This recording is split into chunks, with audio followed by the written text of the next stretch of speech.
আমি তাকে ছাড়া বাঁচবো না, তাকে ছাড়া আমার জীবনটা অচল, সে আসলে আমার জীবন সফল, সে নাই আমার জীবনে কোনো মানে নাই, তাকে ছাড়া আমার জীবনটাই চলবে না। কিন্তু দেখেন, স্বার্থে জাস্ট সামান্য একটা আঘাত লাগলে সব ভালোবাসা নিমিষেই শেষ হয়ে যায়, ঠিক কিনা বলেন? একমাত্র আল্লাহ তাআলাই আছে এমন, যেই আল্লাহ তাআলা বান্দাকে কোনো স্বার্থ ছাড়া স্মরণ করে। আপনি কাউকে ভুলে যাবেন, সে আপনাকে ভুলে যাবে। আপনি কাউকে স্মরণ করবেন, সে আপনাকে স্মরণ করবে। আপনি কাউকে ভালোবাসবেন, সে আপনাকে ভালোবাসবে। আপনি কাউকে স্বার্থের জন্য স্মরণ করবেন, সেও আপনাকে স্বার্থের জন্য স্মরণ করবেন। কিন্তু একমাত্র আল্লাহ তাআলাই আছেন এমন, যিনি বান্দাকে নিঃস্বার্থ ভালোবাসেন, কোনো স্বার্থ ছাড়া ভালোবাসেন।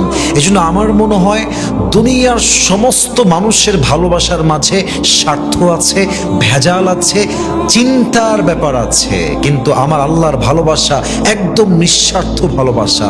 এমন বন্ধু, এমন ভালোবাসার রব মানুষ কখনো পৃথিবীতে কোথাও খুঁজে পাবে না, ঠিক কিনা বলেন?